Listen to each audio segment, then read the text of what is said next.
Hello, how you doing? It's been a long time. Sorry, I never got around reading chapter 16 and 17, but I'm here to make it up. And of course, we're reading A Lesson Before Dying, Ernest J. Gaines. Um, yeah, so we will start on chapter 16, page 118. Um, I hope you guys are liking the book. It's a great book. I finished it, but I never, like I said, never read these two chapters. Um, yeah. So let's start reading. Yep.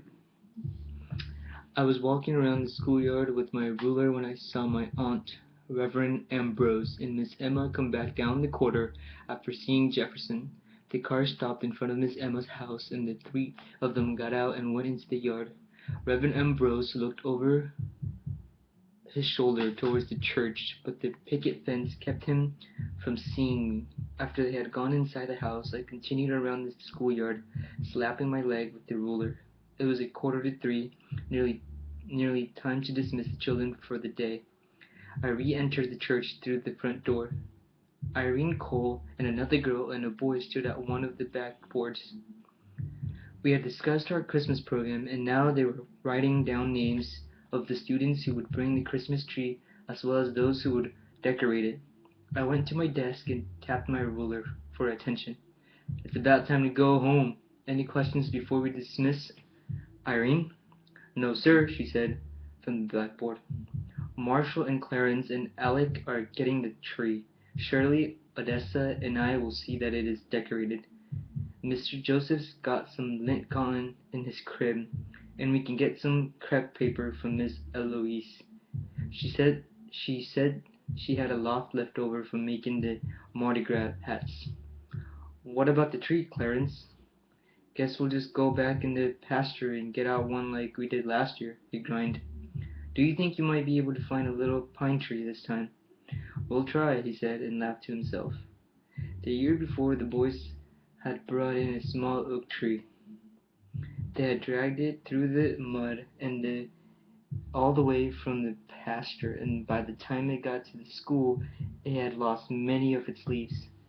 The girls who were to decorate the tree had to wash it clean before putting on the lint cotton and crepe paper. It turned out to be a beautiful Christmas tree. One other thing before we dismiss class. I want you all to remember one person during the Christmas season. I'm sure I don't have to remind you who I'm thinking about. If there are no other questions, you may collect your things and leave. And I don't want to hear any noise out there in the corridor. Class dismissed. After they had gone, I sat down at the table looking over the test I had given the sixth graders in geography. The assignment was to draw a map of Louisiana and write in the names of the parishes in the appropriate places. About 5 minutes I heard footsteps entering the church, then saw that one of the boys had stopped halfway down the aisle. I knew what he was going to tell me. Okay. Miss Emma, say you on your way home. Stop by. I nodded my head and he left, walking slowly until he got to the door. Then he burst out running. I gathered up all my papers, and after closing and locking the back door, I went out through the front. Miss Emma's house was only a short distance down the corridor. They were sitting at the kitchen table drinking coffee when I came in. Some coffee, Miss Emma asked me. No, ma'am, Thomas said. You wanted to see me? Sit down, Grant, she said. I could tell by the way she said it and by the silence of my aunt and Reverend Ambrose that things had not gone well at the jail. I pulled out a chair and sat down facing Miss Emma. My aunt and Reverend Ambrose sat opposite to each other. You didn't tell me the truth the other day, did you? Miss Emma said. I don't know what you're talking about, Miss Emma.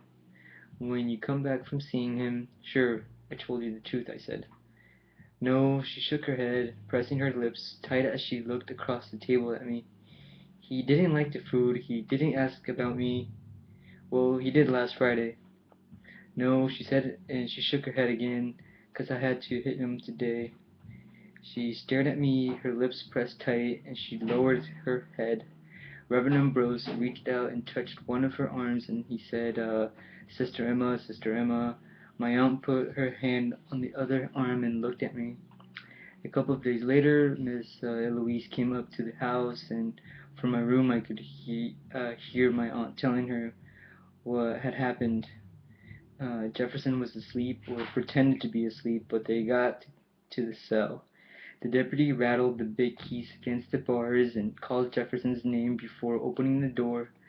After they had gone inside, the deputy locked the door and told them that he would be back within the hour. They could call if they wanted to leave earlier. Jefferson lay on the bunk with his back to them, and there was no place for them to sit. Miss Emma managed to get a small place to sit by pushing him gently closer to the wall. She passed her hand over his head and his shoulder while she whispered his name. "Ain't you going to speak to me?" she said. "Ain't you going to speak to your company?" Finally he turned, looking at their direction. He wasn't seeing them, my aunt told Miss Eloise. He acted as though they were not even in the room. His eyes were a total blank, my aunt said. Just blank, blank, was how she said it. "I brought you some food," Miss Emma told him. "I brought you a shirt, too, a pretty shirt. You want to see it?" She took a polo shirt from the paper bag and spread it out with both hands, but he showed no sign of seeing the shirt, or even of hearing Miss Emma. Reverend Ambrose went up to the bunk and said to him, "Young man, I pray for you every night, and I know the Lord is hearing my prayers. Put all your faith in him, and he'll bring you through." That touched something in him. He looked up at the Reverend, and for a moment it seemed that he would say something cruel, mean, my aunt said. She said that standing back, looking at him, she could see his hate for Reverend Ambrose. Miss Emma put the shirt back into the bag and opened the basket with the food. "Come on, eat something for me," she said. "I brought all the best things you like." "You brought bacon?" his voice said. "Not him," my aunt said, "just the voice. He didn't show a thing in his face. His eyes were blank, blank," my aunt said. "Corn?" Miss Emma asked. He didn't answer her. "Roast Nyers?" He looked at her, but he didn't answer, and his eyes were just blank, blank, blank, my aunt said. He could have been looking at the wall or the floor for all the recognition he showed her. "This ain't roast Nyers season, Jefferson," Miss Emma told him. "That's the spring. This November. Roast Nyers all over now. It's all over now." He didn't look at her with hate, as he had the Reverend, but there was no pity either, my aunt said. He didn't show any feeling at all. "Corn for a hog?" he said. "Corn for a hog? A hog, Jefferson? You ain't no hog, Jefferson. You ain't no hog." "Thou something," he said. "I'll never thou you nothing, Jefferson," Miss Emma said. "You thou a bone to a dog, slop to a dog. You ain't no hog." "That's all I is," he said. He turned away from her. "I didn't ask to be born." "Jefferson," Miss Emma said. "Jefferson." He wouldn't answer her, and she used all her great bulk to pull him over. "You ain't no hog, you hear me? You ain't no hog. That's all I'm is," he said, fanning up too. She slapped him. Then she fell upon him and cried. My aunt told Miss Eloise. My aunt and Reverend Ambrose went to the bunk and tried to pull her away, but she was still slumped over him when the deputy came back to let them go. At her kitchen table now, as I sat there, Miss Emma looked at my aunt. "When I done, Lou?" she asked. What I done, my master, to deserve this?"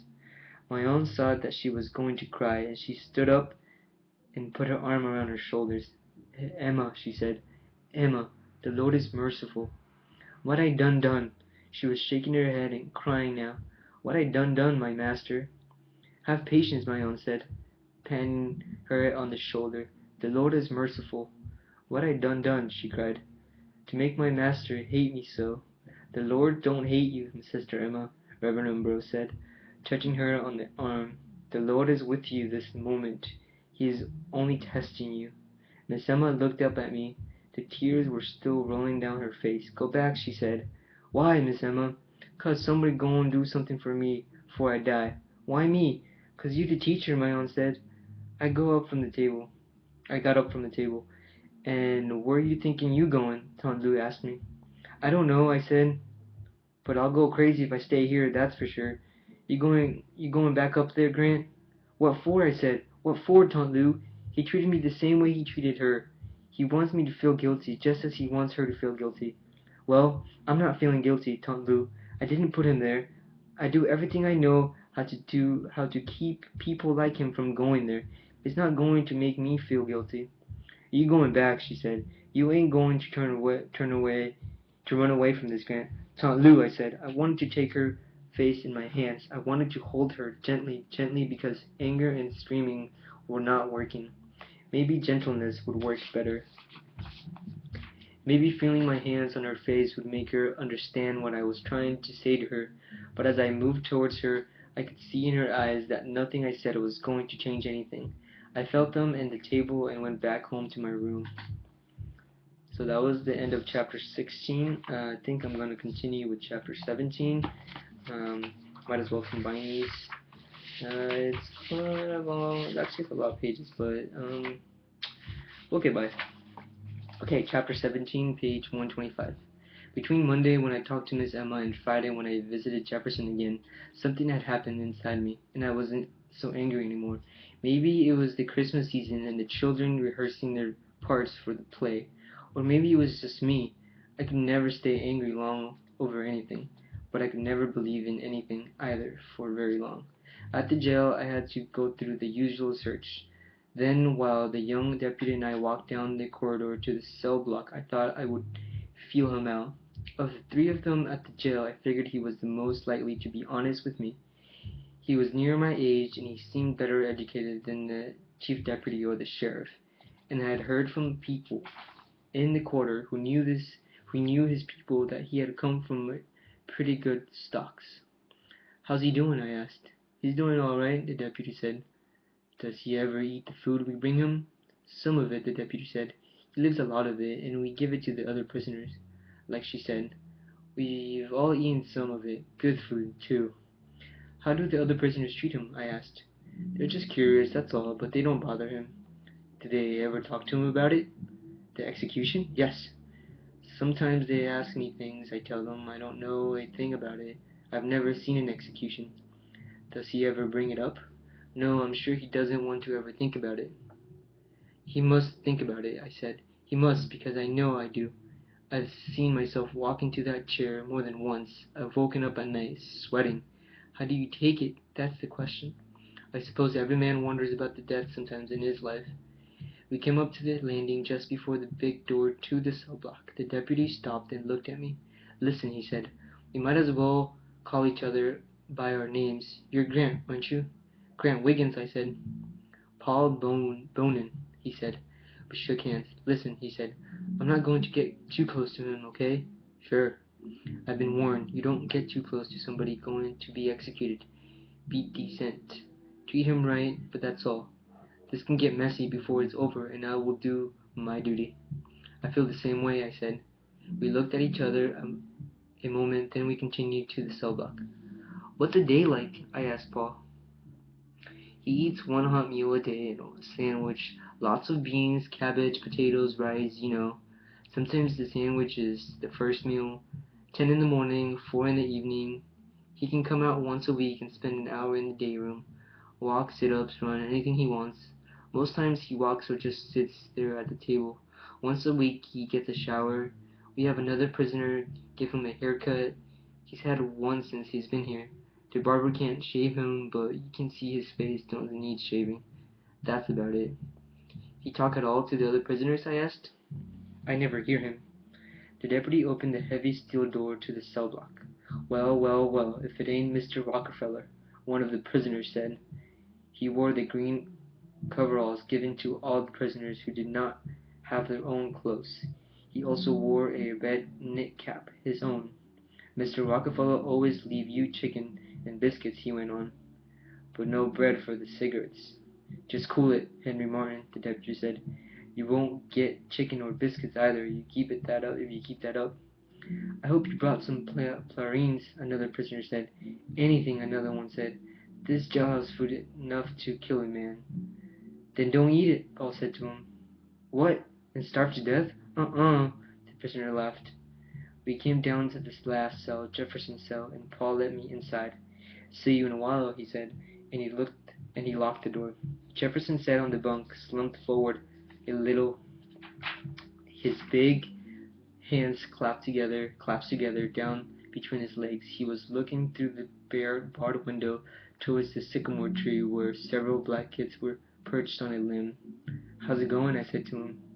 He nodded his head, but he didn't turn to look at me. "I brought you some food. I ain't hungry." "Well, you might get hungry later," I said, and set the large paper bag of food at the end of the bunk. "I was speaking to Paul, the deputy. He told me you always share with the other prisoners. If they want it, they can have it." I looked at this bag, then I went by him and stood under the window, facing him. He was still gazing upward, and I noticed his eyes, large and inflamed. Since my last visit he had gone a very close haircut, which exposed his structure of his almost triangular head. "Jefferson, we have to talk," I said. He continued looking above my head towards the barred window. "When your Nana came back from seeing you the other day, she broke down crying." "Everybody cry," he said. "I cry." "Is that what you want? Her to come home crying every time she sees you?" He didn't answer. "You can keep her from crying," I said. "You can make it easier for her. You can do her that favor." He continued to look above my head towards the barred window. "She wants somebody to do something for her before she dies." "That's 'fore I die," he said, lowering his eyes to look at me. He repeated, "That's 'fore I die." "Is it asking too much, Jefferson, to show some concern for her? 'Cause I'm going to die anyhow. That's what you're trying to say." Now it was I who didn't answer. "That's what you're trying to say, Mr. Teacher?" he asked. "We're all going to die, Jefferson. Tomorrow, Mr. Teacher? That's when you going to die? Next week?" "I don't know when I'm going to die, Jefferson. Maybe tomorrow, maybe next week, maybe today. That's why I try to live as well as I can every day and not hurt people, especially people who love me, people who have done so much for me, people who have sacrificed for me. I don't want to hurt those people. I want to help those people as much as I can." "You can talk like that. You know you're going to walk out here in an hour. I bet you wouldn't be talking like that if you know you was going to stay in here." "I'm here or out, in here or out there or out here, in here or out of here, Jefferson. What does it benefit you to hurt someone who loves you, who has done so much for you?" "I never asked to be born." "Neither did I said. But here I am, and I'm trying to make the best of it." "Like coming here vexing me?" he asked. "Am I vexing you, Jefferson?" He grunted. "Just keep on vexing me," he said. "I bet you I say something about that old yellow woman you go with." "You're speaking of Vivian?" "Just keep on vexing me," he said. "If you're talking about Vivian, it's Vivian who keeps me coming here." "Keep on vexing me," he said. "See what I won't say. Just keep on vexing me." Go on and say anything you want to say, Jefferson." "Keep on vexing me. Bet you I'll scream," he said. "So Gridley would come up here and tell me to get out. Is that it? Is that it, Jefferson?" I'd been trying my best not to become angry again, but nothing I said made a difference. He just sat there grinning at me. "Go on and scream, Jefferson. Go on and scream for Gridley. Is that what you want?" We looked at each other, and I could see in those big red dead eyes that he was not going to scream. He was full of anger, and he could not blame him, and who could blame him? But he was not a fool. He needed me, and he wanted me here, if only to insult me. "Her old pussy ain't no good," he said. My heart suddenly started pumping too fast. I made a fist of my right hand. If he had been standing, I would have hit him. If he had been any place else, I would have made him get up, and I would have hit him. I would have hit him like any other man for saying that. But I recognized his grind for what it was, the expression of the most heartrending pain I have ever seen on anyone's face. I rubbed my fist with my left hand, and gradually I began to relax. "That lady you spoke of, boy, cares a lot about you," I said to him. "She's waiting at that school right now for me to bring her news about you. That's the lady you spoke of, boy. That's the lady, because it's she who keeps me coming here. Not your Nana, not my aunt, Vivian. If I didn't have Vivian, I wouldn't be in this damn hole, because I know damn well I'm not doing any good for you or for any of the others. Do you hear me what I'm saying to you? Do you?" I saw that grin slowly fade as he lowered his eyes towards the floor. When he looked up again, I saw tears in those big red dead eyes. "Manners is for the living," he said. He looked at me a while, then he swung around and knocked the bag out of foot of the bunk. The bag burst open on the floor, and there was fried chicken and biscuits and baked sweet potatoes all over the place. Food for the living too, he said. When the deputy came back to let me out, I picked up all the food and put it back into the torn paper bag, and I had placed the bag on the small steel shelf by the washbowl. Jefferson and I had not exchanged a word for 15 minutes. He had laid down on the bunk facing the wall. I heard Paul coming down the block, speaking to the prisoners, calling them by their first names, threatening this one with hard work, praising another one for being good. He looked at Jefferson as he let me out of the cell. Jefferson lay with his back towards us. How did it go? How did it go? He asked. Okay. We went down the cell block, and the prisoners asked me what I had brought Jefferson to eat. I didn't answer. Just before we reached the heavy metal door, Henry Morton yelled out to me, "Goodbye, Mr. Rockefeller. I'll be here when you come back." "That's for sure," Paul said to him. He opened the steel door, and we went out. "Sheriff wants to see you in his office," Paul said. "Is something the matter?" The deputy shrugged his shoulders. "He just told me that he wanted to see you before you left." The sheriff was talking on the telephone when Paul and I came into the office. The chief deputy was talking to the fat man whom I had seen at Pidgeot's house. The sheriff sat back in his chair, his cowboy boots propped up his desk. He was talking to someone at the state prison in Angola. The chief deputy and the fat man were talking about fishing at Old River.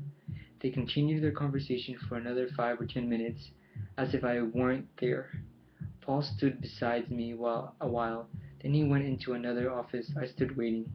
The sheriff hung up the telephone and looked at me over the tip of his boots. "Well, Professor, making any headway?" he asked. Get some water.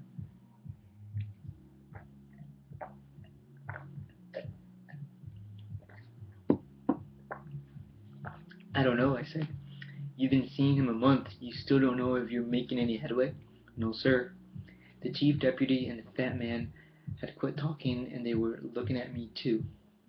"You wouldn't be trying to hide something now, would you?" the sheriff asked me. "No, sir." "Glad to hear that," he said. "Hear that, Frank? He ain't hiding nothing." The fat man grunted and looked at me.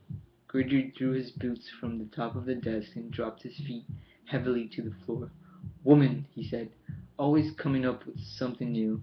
Now they want all y'all to meet in the bullpen, picnic-like." He looked at me as though I was supposed to know what he was talking about. "Well, what do you think?" he asked me, when I didn't offer an answer. "That's up to you, Sheriff," I said. "Yes, I know that," he said, but the things they come up with, they want to meet him in the day room or another comfortable room. Comfortable room? Where they can all sit down, 'cause they can all sit down in that cell? You ever heard of anything like that before?" "I don't know what you're talking about, Sheriff," I said. "Don't you, Professor?" "No, sir, I don't." He regarded me a while, and so did the chief deputy and the fat man. The deputy was looking very mean. "You don't know they came up to my wife?" the sheriff asked me. "I don't know a thing you're talking about, Sheriff." "They came up to the house and said they couldn't sit down, and could she please, ma'am, speak to me about arranging a place so they can sit down. And you don't know anything about that?" "No, sir, I don't." "You playing with me, Professor?" the sheriff asked. "Sheriff, I just don't know what you're talking about." I would learn later Miss Emma, my aunt, and Reverend Ambrose had visited the sheriff's wife a day after they had last seen Jefferson. The sheriff's wife greeted them graciously, and said it proceeded by having them sit in the living room while her maid served them coffee. They talked about the little things before they came to their purpose in coming there. The sheriff's wife was stunned. She nearly spilled her coffee. What was wrong with the cell? Wasn't it big enough? Yes, but they couldn't all sit down. Was it necessary that they all sit down at the same time? Couldn't they take turns? She was sure that Reverend Ambrose didn't mind standing, and maybe Jefferson could stand up too, and let Tante Lou and Miss Emma sit down.